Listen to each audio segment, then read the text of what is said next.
Assalamualaikum warahmatullahi wabarakatuh. Bismillahirrahmanirrahim. Wassalatu wassalamu ala Rasulillah wa ala alihi wa ashabihi wa man walah. Masih melanjutkan penjelasan dari Syekh Shalih Al-Fauzan hafizahullah tentang sedikit fitnah yang terjadi di antara para sahabat radhiyallahu anhum.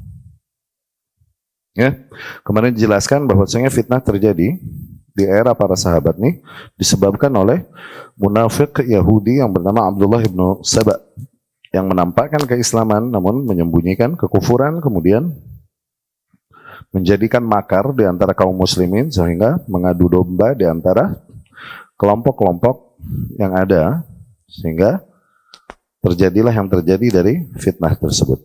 Ya, ia bergerak mengumpulkan para masyarakat, mengumpulkan bergerak di negeri-negeri ujung yang terjauhkan dari asuhan para sahabat, memprovokasi para kaum muslimin dan kemudian menghasut para masyarakat untuk membenci penguasa yang ada. Pada saat itu Utsman bin Affan radhiyallahu anhu awal gerakannya demikian, sehingga terjadilah yang terjadi ketika mereka bergerak mengepung rumah Utsman dan kemudian berakhir dengan pembunuhan Utsman. Dan ketika Ali radhiyallahu anhu disepakati oleh para sahabat untuk naik ke tampuk kepemimpinan menggantikan Utsman bin Affan radhiyallahu anhu, ya, kembali Abdullah bin Saba ini menjadikan fitnahnya, ya. Kanatil bai'ah li Ali wa huwa rabi'ul khulafa. Jadilah bai'at bagi Ali dan dia adalah khalifah yang keempat dari Khulafaur Rasyidin. Fatalabu min Aliyin ay yaqtasa min haula. Nah, mereka menuntut dari Ali agar menuntut qisas dari mereka, ya, yakni dari para pembunuh Utsman. Wa tafawad haula as-sahabah alladhin kharaju min al-Madinah wa ma'ahum ummul mu'minin Aisyah ma Ali radhiyallahu anhu ala an yusallim haula al-qatalah.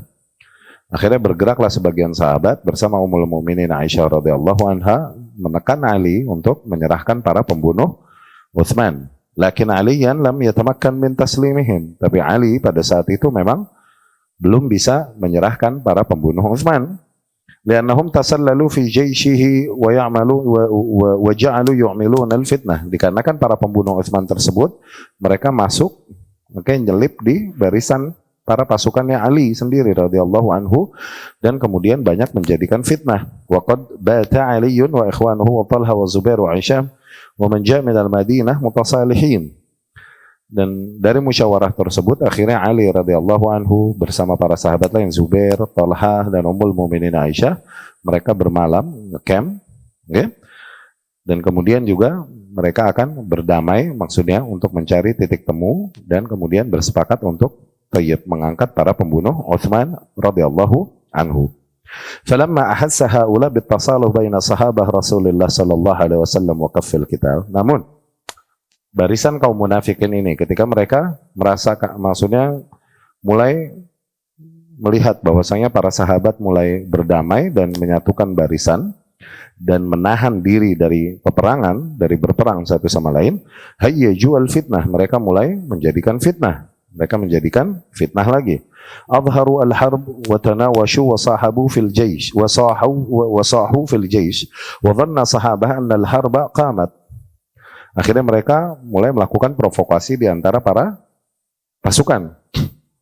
Jadi pada saat itu di Jamal, di Kufah, ya, Ummul Mukminin Aisyah radhiyallahu anha, Zubair, Talha dan lain-lain berangkat dari habis haji, okay? Berangkat menuju Kufah. Kemudian Ali pun datang menyambut mereka dan kemudian bertemu dan ngecamp musyawarah di sini. Masing-masing membawa pasukan. Dan dari musyawarahnya ini terlihat bahwasanya mereka, yakni tokoh-tokoh para sahabat ini mencari damai dan mencari titik temu di antara apa yang mereka perselisihkan. Okay? Mereka menuntut Ali agar mengangkat para pembunuh Utsman, tapi Ali-nya sendiri radhiyallahu anhu menjelaskan kondisi sulitnya untuk mengangkat para pembunuh Utsman. Karena para pembunuh Utsman masuk ke dalam barisan pasukannya Ali, yang kalau diambil nanti bisa terjadi fitnah yang lebih besar, dikhawatirkan. Demikian. Ala kulli hal, mereka pun bermusyawarah dan dalam keadaan damai dan menahan diri dari peperangan. Nah, para kaum munafikin ini yang waktu itu mereka yang menggerakkan manusia dan akhirnya membunuh Utsman, Mereka melihat, wah ini sahabat nggak jadi perang nih, nggak jadi fitnah nih. Okay? Dan kalau mereka berdamai dan kemudian sepakat untuk mengkisos, habislah kita yang ditangkap, habislah kita. Akhirnya mereka bikin fitnah lagi. Nah, sebagian para kaum munafikin ini, barisan ketiga ya, nggak sama Ali, nggak sama Ummul Mukminin Aisyah, nggak sama Ali. Barisan ketiga nih, Abdullah ibn Saba and the gang, gerakan Sabaiyah ini yang dikenal dengan itu. Mereka membagi dua pasukan. Sebagian masuk ke pasukannya Muawiyah, sebagian masuk ke pasukannya Ummul Mukminin Aisyah radhiyallahu anha, sebagian masuk ke pasukannya Ali radhiyallahu anhu, dan kemudian mulai melakukan serangan. Tuh. Yang di sini mengira bahwasanya yang sini nyerang kan, yang sini mengira yang sini nyerang. Tuh terjadi. Jago enggak Yahudi? Terprovokasilah kedua belah pihak dan terjadilah akhirnya peperangan yang selama ini dihindari. Ya. Dan mereka masing-masing berteriak, ya. Di antara para pasukan dan para sahabat mengira bahwasanya demikianlah bahwa perang telah terjadi. Fadaratil ma'arakah. Akhirnya terjadilah peperangan fi waqi'ah, di dalam perang yang kita kenal dengan nama perang Al-Jamal, perang Jamal, ya.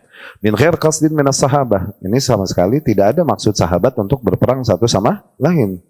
Wa innama alladhi azkaha hum haula. Nah, yang menyalakan fitnah ini adalah para kaum munafikin itu. Alladzin qatalu Utsman radhiyallahu anhu, yang dimana mereka terlibat di dalam pembunuhan Utsman radhiyallahu anhu.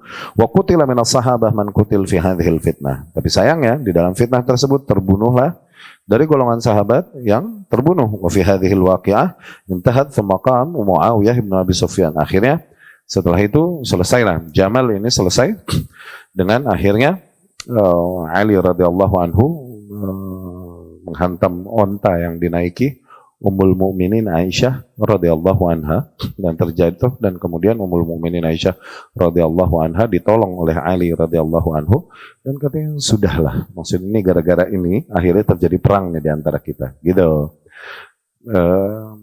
Ummul Mukminin Aisyah pun menyesali apa yang terjadi, dan kemudian reda peperangan tersebut, dan dikenallah perang tersebut dengan perang Jamal, karena Jamal Ummul Mukminin Aisyah ini, ontaknya Ummul Mukminin Aisyah ini yang disikat kakinya sama Ali radhiyallahu anhu, ceder, jatuh.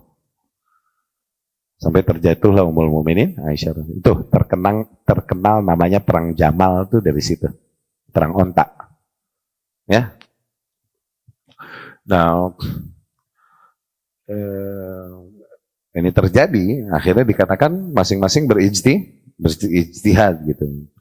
Masing-masing berijtihad, tapi qadarullah, terjadilah yang terjadi gitu. Si Ali radhiyallahu anhu lebih berharap, sudah serahkan perkara ini padaku, biar aku yang memutuskan sikap yang harus aku ambil. Ini karena kalian nge-push ini itu, nah terjadi ini akhirnya. Tuh, gitu.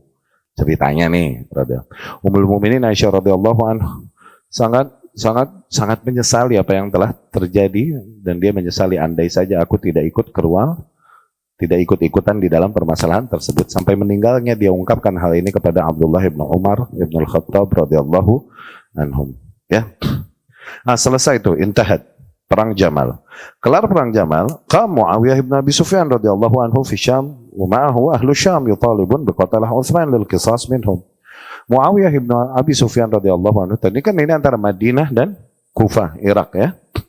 Madinah, Mekah dan Kufah. Nah, di Syam, yang berkuasa di Syam ini Muawiyah ibn Abi Sufyan radhiyallahu anhu. Muawiyah ibn Abi Sufyan menuntut, mulai dia pun bergerak dengan gerakan yang sama waktu itu dengan Ummul Mukminin Aisyah, Zubair dan Talha, yaitu apa? Menuntut Ali untuk mengkisos para pembunuh Utsman radhiyallahu anhu. Muawiyah ibn Abi Sufyan ini udah lama berkuasa di Syam dan sangat dicintai oleh para penduduk Syam. Luar biasa dicintai Muawiyah ibn Abi Sufyan karena memang kepemimpinan yang sangat baik, luar biasa, dan dia berhadapan langsung dengan dengan Romawi, batasannya. Ya. Muawiyah pun akhirnya menuntut akan hal yang sama kepada Ali bin Abi Thalib. Muawiyah punya hak, iya. Karena waktu itu istrinya Utsman bin Affan radhiyallahu anhu menyerahkan kuasanya kepada Muawiyah untuk tuntut pembunuhan Utsman radhiyallahu anhu. Istrinya Utsman ini namanya Nailah radhiyallahu anha, yang akhirnya terputus tangannya karena melindungi Utsman radhiyallahu anhu. Waktu Yaumad Dar, hari digedor dan didobraknya rumah Utsman bin Affan oleh para demonstran, ya. Nah, Nailah ini memang menyerahkan kepada Utsman dan mewasiatkan kepada Muawiyah untuk apa? Menuntut para pembunuh Utsman radhiyallahu anhu. Jadi ya pada dasarnya Muawiyah pun punya hak memang di dalam hal ini, dan kemudian dia mulai menuntut Ali radhiyallahu anhu, bergerak menekan Ali untuk mengangkat para pembunuh Utsman. Ya. Walakin al-fi'ah ad-dhalah amilu al-makr, tapi masih juga nih ada kelompok yang menjadikan makar wal khida wa idka al-fitnah, melakukan tipu daya dan menyalakan api fitnah, fadarat ma'rakah Siffin. Nah, fitnah antara Ali dengan Muawiyah bin Abi Sufyan, terjadilah perang selanjutnya setelah Jamal, yaitu perang Siffin. Perang Siffin, ya. Baina Ali wa Muawiyah. Ini terjadi antara barisannya Ali bin Abi Thalib dengan Muawiyah bin Abi Sufyan. Wa sababuha haula al-ghawahu ad-dhalal alladzin yuqiduna al-fitnah bainal muslimin. Kembali lagi, sebabnya juga mereka yang menjadikan api fitnah di antara para kaum muslimin, yang emang nggak mau melihat kaum muslimin dalam keadaan stabil gitu, dalam keadaan tenang. Pengennya nih kaum muslimin saling berperang satu sama lain. Ya, waktu itu terdengarlah kabar sebenarnya betapa Muawiyah dan radhiyallahu anhu dan Ali bin Abi Thalib radhiyallahu anhu, mereka saling mencintai satu sama lain karena sama-sama sahabat Rasulullah Shallallahu Alaihi Wasallam. Nah, Romawi sama Persia udah habis sampai akarnya. Romawi cuman belum sampai akarnya. Banyak negeri yang dikuasai Romawi termasuk Syam, itu diambil sama kaum muslimin terus sampai nantinya ke sono-sono ke Eropa diambil sama kaum muslimin. Kesel deh Romawi. Mulai tokoh-tokoh Romawi atau pembesar Romawi, Raja Romawi mengirim surat kepada Muawiyah ibnu Abi Sufyan radhiyallahu anhu di Syam karena mendengar fitnah yang terjadi antara Ali dengan Muawiyah. Lihat nih, ada kisah ajib. Dia memberikan hadiah-hadiah kepada Muawiyah dan dia mengirimkan surat dan dia berkata, katanya begini, kalau kau mau, aku bisa bawakan kepadamu kepalanya Ali bin Abi Thalib. Mau ikut-ikutan dia, gitu. Dibalas sama Muawiyah surat ini, ada urusan apa kau dengan dua orang saudara yang sedang berseteru? Kalau aku mau, aku bisa berdamai dengan Ali dan kami bisa mengumpulkan pasukan yang awal pasukannya berada di hadapan bangkuku, di hadapan kerajaanku, dan akhir pasukannya berada di hadapanmu di sana. Ini yang begitu besar pasukan kaum muslimin sampai sono. Dan aku bawakan kepalamu kepada Ali. Begitu ya nama Muawiyah ibn Abi Sufyan radhiyallahu anhu. Begeter Romawi, ya udah nggak jadi deh, udah nggak berani macam-macam sama kaum muslimin. Padahal kaum muslimin kedengeran kabarnya kaum muslimin lagi terjadi perang, lagi terjadi fitnah, tetap mereka nggak berani gerak untuk mulai colek-colek negeri-negeri kaum muslimin, nggak berani tetap, karena mereka tahu, gitu. Mereka tahu kekuatan kaum muslimin yang menggetarkan mereka, ya. Nggak berani macam-macam deh. Tapi terjadilah perang Siffin akhirnya antara Ali dengan Muawiyah radhiyallahu anhum ajmain dan sebabnya kembali kalau kita mau urai fitnah tersebut adalah sama, ya, kelompok tersebut yang digerakkan oleh para kaum munafikin yang akhirnya menggerakkan fitnah sehingga terjadilah yang terjadi. Wa intahal amru biqatli Ali radhiyallahu anhu, berjalan setelah perang Siffin dan lain-lain. Perang Siffin berhenti, berakhir dengan tahkim dan kemudian berakhir dengan ceasefire, dengan gencatan senjata. Gencatan senjata akhirnya karena berkepanjangan, nggak kelar-kelar nih perseteruan antara Ahlul Kufah dengan Ahlul Syam, antara Ali radhiyallahu anhu dengan kawan-kawannya, dengan Muawiyah bin Abi Sufyan dengan para sahabat dan para penduduk Syam. Nih perseteruan yang nggak berhenti-berhenti. Ntar habis nih kaum muslimin. Akhirnya udah berhenti, dihentikan perang tersebut. Mereka bersepakat intinya untuk gencatan senjata. Ketika gencatan senjata ini terjadi, habis peristiwa tahkim. Ingat, tahkim, Nah, peristiwa tahkim ini muncullah satu kelompok lagi nih. Nah, ini Khawarij. Muncul satu kelompok lagi yang akhirnya kecewa. Kecewa dengan sikap Ali, kecewa dengan sikap Muawiyah radhiyallahu anhum ajmain karena berhukum dengan hukum selain hukum Allah, katanya begitu. Karena apa? Karena mereka menyimpulkan hukum dengan musyawarah yang ada di antara mereka. Akhirnya mengkafirkan barisan Ali dan mengkafirkan barisan Muawiyah. Nah, keluarlah kelompok baru ini nih muncul dari sakit hati karena tahkim ini. Keluar muncul kelompok baru yang namanya Khawarij. Nah, Khawarij juga intinya Abdullah bin Sabah juga yang menggerakkan kelompok ini yang akhirnya keluar dari barisan ini dan jadi oposisi dari kedua belah pihak, dan keluar ini juga yang menggerakkan adalah Abdullah ibnu Saba. Juga Abdullah ibnu Saba kalau kita perhatikan dia adalah bapak dari dua usul bid'ah. Usul bid'ah ini kan Khawarij, Rafidhah, Qadariyah, Murji'ah. Oke? Khawarij sama Rafidhah ini usulnya satu, bapaknya satu. Abdullah ibnu Saba al-Yahudi. Jagonya itu orang. Hah? Jagonya ini orang luar biasa. Oke? Yang menggerakkan kelompok ini akhirnya keluar mengkafirkan ono. Juga Khawarij ini yang menggerakkan adalah Abdullah ibnu Saba ini juga dan kawan-kawan. Ya. Akhirnya keluarlah kelompok tersebut dan kemudian memisahkan diri dari barisan kaum muslimin. Oke? Mengkafirkan para sahabat. Nah, Ali radhiyallahu anhu karena udah berperang berkepanjangan, akhirnya milih untuk udahlah beresin kaum muslimin yang masih berada di bawah kuasanya. Ali radhiyallahu anhu mulai beresin kondisi negeri kaum muslimin. Nah, ternyata Ali menghadapilah fitnah kaum Khawarij ini yang mulai mengangkat senjata dan menyerang para sahabat, mengkafirkan dan membunuhi para sahabat. Ada anaknya, ada Abdullah ibn Khabbab ibn al-Ard radhiyallahu anhu. Dia sedang bersama wanitanya, bersama istrinya atau budak wanitanya yang lagi hamil. Ini mereka ditangkap dan kemudian dibunuh Abdullah ibn Khabbab ibn al-Ard. Ini istrinya yang lagi hamil dibunuh, dibelek janinnya, dikeluarin janinnya, dikasih makan anjing. Dan banyak luar biasa nih, luar biasa nih Khawarij nih. Lihat Khawarij nih, perkara-perkara usul yang besar, perkara kabair berani mereka ini, tapi perkara-perkara yang remeh luar biasa kata Syekh Sulaiman Ar-Ruhaili terlihat mereka sangat bertakwa kepada Allah. Di antara mereka ada yang lagi berjalan kemudian dan dalam keadaan lapar, kemudian menemukan sebuah makanan, pas mau dimakan mereka bilang, aduh, la'allaha min haram. Siapa tahu ini makanan haram, kita nggak tahu ya, udah deh jangan dimakan. Begitu. Perkara remeh begitu takwanya kepada Allah Subhanahu wa taala. Tapi perkara-perkara yang besar demikian, perkara dosa besar demikian, mereka berani melakukannya. Seperti apa? Kasus kepada Abdullah ibn Khabbab ibn al-Ard itu yang dibunuh dia dan istrinya dan kemudian terjadilah yang terjadi ke atas mereka. Daesh ini Daesh. Oke? Okay? Daesh, ISIS, oke? Okay? Mereka melakukan pembunuhan kepada seorang wanita dan kemudian gila bu, ini wanita dipenggal dan kemudian diambil rambutnya, kemudian ditarik-tarik rambutnya yang masih ada kepalanya yang udah terpisah dari jasadnya dan kemudian moto ini itu. Dan kemudian mereka bertanya satu sama, aduh, boleh nggak ya memegang rambut seorang wanita? Ini kan aurat, begitu dong. Ngebunuhnya dia nggak pikirin. Itunya dipikirin. Itu ciri khas Khawarij ya akhi. Mereka ribet dalam perkara furu. Ribet dalam perkara-perkara teknis, ribet. Tapi perkara-perkara usul disikat sejadi-jadinya, dilabrak sejadi-jadinya. Itu Khawarij. Kalian baca. Kalian paham apa yang Anda maksudkan? Baca yang gayanya begitu sekarang, ada bibitnya ke arah sono.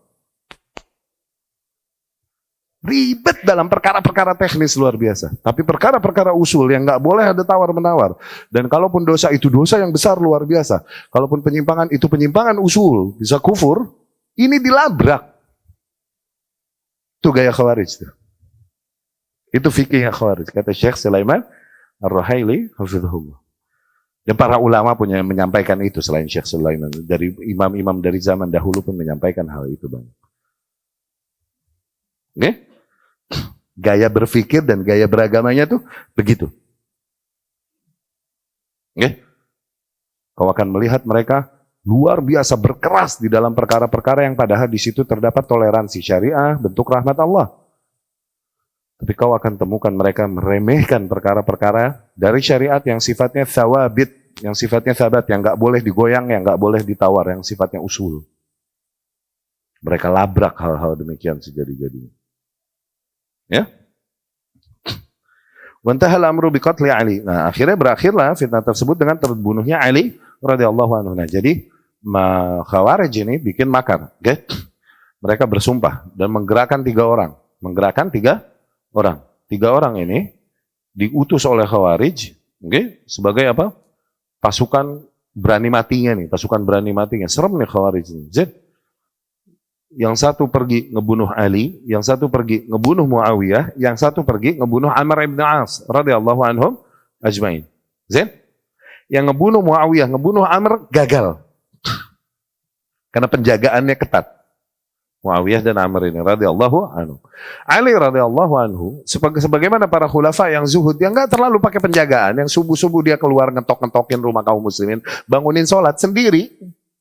Akhirnya ditusuk lagi sholat subuh. Oke, kenalah terbunuhlah Ali radhiyallahu anhu. Ya, oleh siapa? Ingat? Abdurrahman ibnu Muljam. Oke?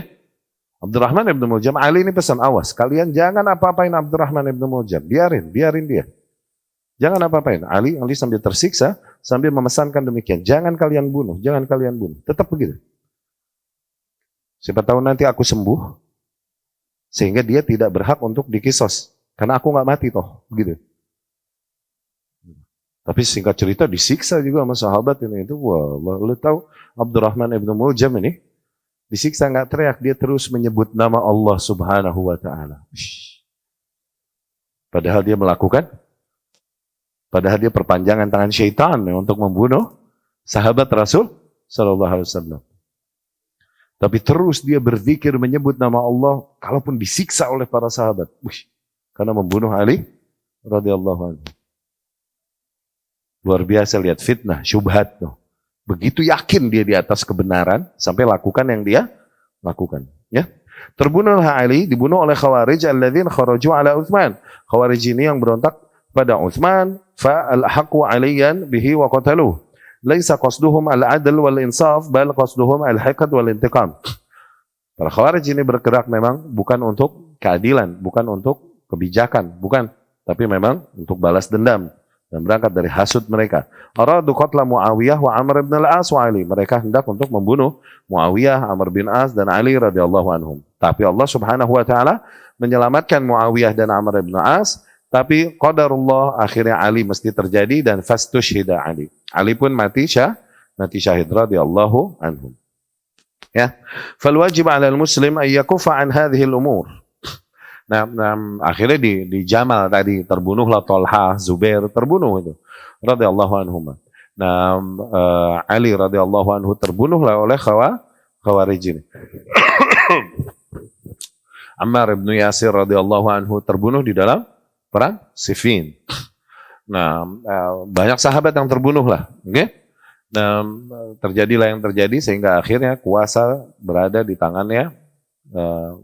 Mau nggak mau akhirnya bersatulah setelah Ali terbunuh radhiyallahu anhu, turunlah kuasa dan para sahabat yang ada memilih orang yang paling tepat untuk berada di posisi itu. Dipilihlah Hasan bin Ali bin Abi Thalib radhiyallahu anhu, ya, karena mudanya dan posisi dia dan kemudian juga betapa dia dicintai dikarenakan masih anaknya Ali dan cucunya Rasulullah sallallahu alaihi wasallam. Dipilihlah Hasan sebagai pemimpin setelah Ali radhiyallahu anhu. Jadilah Hasan khalifah. Okay? Namun Hasan melihat betapa peperangan berkepanjangan antara kaum muslimin, okay? Antara Syam dengan Kufah. Hasan pun mengajak Muawiyah radhiyallahu anhu dan kemudian bertemu dengan Muawiyah radhiyallahu anhu dan melampahkan semua pasukannya. Dan dia berkata, wahai Muawiyah, yang singkat cerita nih, wahai Muawiyah, apa yang terjadi apabila seluruh pasukanku ini bertempur dengan pasukanmu? Habis nggak kaum muslimin? Muawiyah melihat kekuatan pasukannya Hasan ini begitu besar, luar biasa. Okay? Dan dia pun takut kalau mesti perang menghadapi pasukan yang seperti ini, dia takut. Radhiyallahu anhum ajmain. Nah, coba apa yang terjadi? Apabila pasukanku bertemu dengan pasukanmu, bukan habislah kaum muslimin nanti. Ya gak? Hasan akhirnya melakukan kebijakan yang luar biasa dan ini udah disabdakan oleh Rasul sallallahu alaihi wasallam. Dia tanazal, dia lengser ke Prabon, dia lepaskan khilafahnya. Dia berikan kepada Muawiyah ibn Abi Sufyan sehingga kaum muslimin mau di Syam, Irak, Hijaz semuanya berada di bawah kuasa Muawiyah ibn Abi Sufyan. Nah, tahun ini dikenal dengan nama Amul Jamaah, tahun persatuan. Ya, berhentilah semua fitnah yang berjalan selama ini di antara kaum muslimin. Nah, ini Rasulullah sallallahu alaihi wasallam telah mensabdakannya. Ketika menggendong Hasan, Rasul berkata, "Ibni hadza sayyid." Anakku ini adalah tokoh. Wa sayuslih baina ta'ifatainil muqtatilataini bainal muslimin atau bainal mu'minin. Anakku ini adalah tokoh. Nanti kelak ia akan mempersatukan kedua belah pihak yang berseteru di antara kaum mukminin, di antara kaum muslimin. Nah, ini perealisasiannya adalah tahun itu, Amul Jamaah. Ya. Akhirnya bersatulah kaum muslimin kembali di bawah satu kuasa, yaitu kuasanya Muawiyah ibnu Abi Sufyan radhiyallahu anhu. Jadilah pusat kuasa kaum muslimin pada saat itu di Syam. Kontrol semua ada di Syam. Ya. Mulailah dari situ yang kita kenal dengan nama dinasti Umayyah. Dimulai dari Muawiyah ibnu Abi Sufyan yang mulai menyerahkan kuasanya kepada anaknya Yazid bin Muawiyah radhiyallahu anhu, dan seterusnya. Inilah yang dibilang dinasti Umayyah. Ya. Fal wajib 'alal muslim ay yakuffa an hadhihi al-umur. Maka yang wajib atas seorang muslim agar dia menahan diri dari perkara-perkara demikian, wa alla yadkhula fiha, dan jangan ia coba interfere di situ, masuk-masuk. Wa alla yadhkuraha illa 'ala wajhil i'tidhar wal istighfar li ashabi Rasulillah sallallahu alaihi wasallam. Dan agar ia tidak menceritakan hal ini kecuali dengan bentuk apologi dan bentuk istighfar kepada para sahabat Rasulullah sallallahu alaihi wasallam. Rabbana ighfir lana wa li ikhwanina alladhina sabaquna fil iman wa la taj'al fi qulubina ghillan lil ladzina amanu. Ya. Wa ya'rif annahum mujtahidun, dan seorang muslim harus meyakini bahwasanya mereka para sahabat nih, mereka semua berijtihad. Minhum man asabal haqq falahu ajran. Di antara mereka ada yang tepat sampai kepada hak dan mereka mendapatkan 2 pahala. Wa minhum man akhta falahu ajr. Dan di antara mereka ada yang keliru, maka mereka dapat 1 pahala. Wa anna lahum fadail 'azimah tughatti ma qad yahsulu min ba'dihim min al-khata'. Dan bagaimanapun kita harus meyakini betapa mereka memiliki keagungan-keagungan atau keutamaan-keutamaan yang agung, yang besar, yang menutupi kekeliruan-kekeliruan yang terjadi dari mereka. Dikarenakan bagaimanapun mereka adalah sahabat Rasul sallallahu alaihi wasallam. Rasul sallallahu alaihi wasallam berkata di dalam hadisnya, "Anallaha tala ala ahli Badr." Allah melihat kepada para ahli Badr. Faqal, "I'malu ma syi'tum faqad ghafartu lakum." Lakukanlah apapun yang kalian kehendaki, sungguh telah aku ampuni bagi kalian. Fahum maghfurun lahum. Lihat, betapa mereka, para sahabat, telah diampuni bagi mereka ala kulli hal, bagaimanapun kondisinya. Wal maghfirah lahum hasilah liman asab wa man akhta. Dan ampunan Allah ini bagi mereka, bagi yang tepat dan bagi yang keliru, mereka mendapatkan ampunan Allah. Lianna alladhi akhta minhum lam yukhti an qasd. Dikarenakan yang keliru di antara mereka, kalaupun mereka keliru mengambil sikap, bukan berangkat dari kesengajaan, tapi berangkat dari ijtihadnya. Fayajibu 'alal muslim an la yadkhul fi hadza abadan. Ya, maka wajib atas seorang muslim jangan masuk-masuk ke dalam perkara ini, wala yukhatti ahadan min ashabi Rasulillah sallallahu alaihi wasallam. Dan jangan kita menyalah-nyalahkan atau mencela-cela seseorang dari sahabat Rasul sallallahu alaihi wasallam. Udah azan belum sih? Belum ya? Bal ya'tadzir lahum, agar kita mencarikan apologi bagi mereka, wa yastaghfir lahum, dan memohonkan ampunan Allah bagi mereka, wa yatarahham alaihim, dan mendoakan kerahmatan bagi mereka, fayakun minal ladzina qala Allahu azza jalla wa ala, agar seorang muslim menjadi seperti yang Allah Subhanahu wa taala firmankan, walladzina ja'u min ba'dihim yaquluna rabbana ighfir lana wa li ikhwanina alladzina sabaquna bil iman. Dan orang-orang yang datang sepeninggal mereka, yakni sepeninggal para sahabat, dan mereka senantiasa berdoa, wahai Tuhan kami, ampunilah bagi kami dosa-dosa kami, dan bagi saudara-saudara kami yang mendahului kami di dalam keimanan. Ya, wala taj'al fi qulubina ghillan lil ladzina amanu, dan janganlah kau jadikan di dalam hati kami kebencian kepada orang-orang yang beriman. Rabbana innaka raufur rahim. Ya, wa qad dhaharat asyritah min ba'd al-juhal sajjala fiha hadhihi al-umur. Muncul banyak kaset-kaset dari para orang-orang jahil, ya, yang menceritakan tentang perkara ini, fitnah yang terjadi di antara para sahabat. Wa ma jara bainas sahabah wa akhrajaha bi asyratah yatadawaluhan nas, ya. Fa hadza la yakhlu imma annahu jahil wa lam yadrusil aqidah. Nah, kaset-kaset demikian atau rekaman-rekaman ceramah demikian itu entah mereka yang bicaranya ini, entah mereka adalah seorang jahil yang nggak tahu aturan dan batasan-batasan akidah, imma annahu mughridun yurid ayyabutha al-bughdha li ashabi Rasulillah, entah mereka adalah seorang yang memiliki tujuan yang busuk, tujuan yang jelek dan hendak untuk merusak nama baik sahabat Rasul sallallahu alaihi wasallam. Falyahdharil muslimun, maka agar berhati-hati para kaum muslimin min hadhil asyritah, dari kaset-kaset demikian, wa amsalihha, dan hal-hal yang serupa dengannya, wal yahdhar min kaidi syiah, dan hati-hati juga dari tipu daya Syiah. Nah, kasus demikian seringkali Syiah bermain banyak di sini. Oke, seringkali Syiah, Khawarij ini yang memiliki pemikiran mereka atau yang mengambil kiblat mereka nih seringkali memanfaatkan kasus demikian untuk menjadikan syubhat, untuk meyakinkan kaum muslimin akan keburukan beberapa sahabat yang mereka benci dan mereka ingkari. Ya, wasabbihim li ashabi Rasulullah sallallahu alaihi wasallam, hati-hati celaan mereka kepada para sahabat Rasul sallallahu alaihi wasallam, wal timasil ma'ayib lahum. Ya, hati-hati cari-cari aib para sahabat Rasul sallallahu alaihi wasallam. Falyahdharil muslimin hadza, hati-hati seorang muslim dari hal ini, lialla yakuna minal halikin, agar dia tidak termasuk orang-orang yang celaka, ya.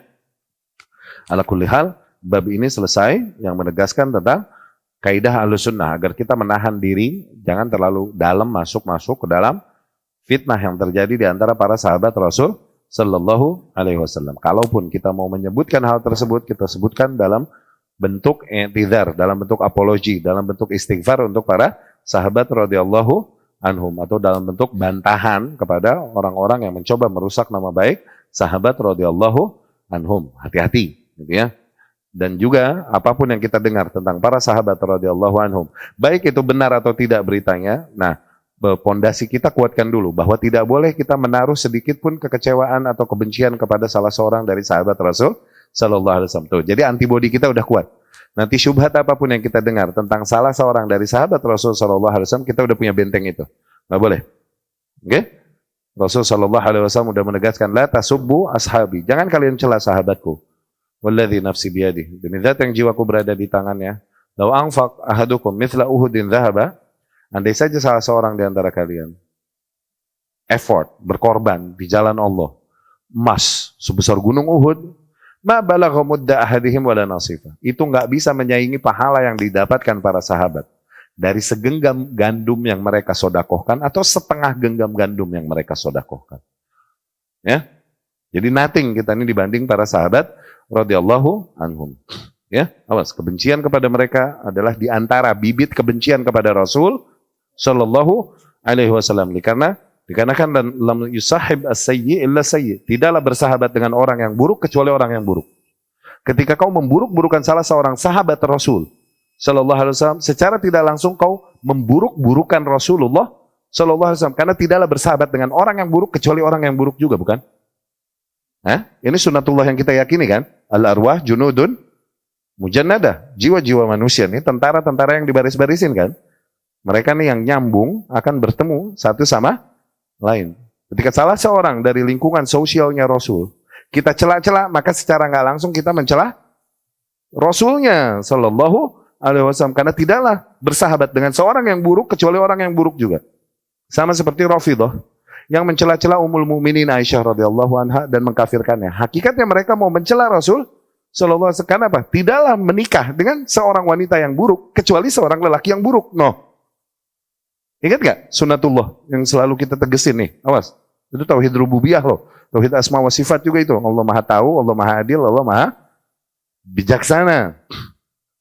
Ya, hati-hati jadi dengan kesimpulan-kesimpulan kita tentang para mereka yang berada di generasinya Rasulullah sallallahu alaihi wasallam, baik istrinya, baik ahlinya, ahlul baitnya, ataupun baik dari sahabatnya secara umum radhiyallahu anhum ajmain. Ya, hati-hati. Di antara para ulama mungkin ada yang menyimpulkan bahwa dari dua kelompok yang berseteru itu salah satu tepat. Yang tepat adalah kelompok ini, yang keliru kelompok ini. Tapi ketika membaca demikian pun jangan kemudian kita jadi menurunkan kehormatan kita kepada kelompok yang dihukumi keliru di antara para sahabat. Karena apa? Qadarullah, udah ini mesti terjadi dengan segala hikmahnya. Ya? Karena emang mesti berjalan demikian dengan segala hikmahnya. Ya, mereka pun melakukan peranan mereka di dalam takdir mereka, udah yang telah Allah atur ke atas mereka. Kita melihatnya dari sisi itu aja, udah. Ya. Dan yang kita yakini kita husnudzon, niat mereka baik. Dan bagaimanapun jasanya jauh lebih besar. Ya. daripada kekeliruan yang telah terjadi pada mereka. Nggak layak kita mencela-cela mereka, membenci mereka, apalagi menebarkan kebencian kepada mereka. Astagfirullahaladzim. Ya, kita mohonkan ampunan bagi diri kita dan juga bagi para sahabat radhiyallahu anhum dan para kaum muslimin yang mendahului kita di dalam keimanan. Ya. Baik, alhamdulillah kita selesaikan bab ini. Pertemuan selanjutnya masuk ke bab 122. Aku qouli hadza wa astaghfirullah li wa lakum.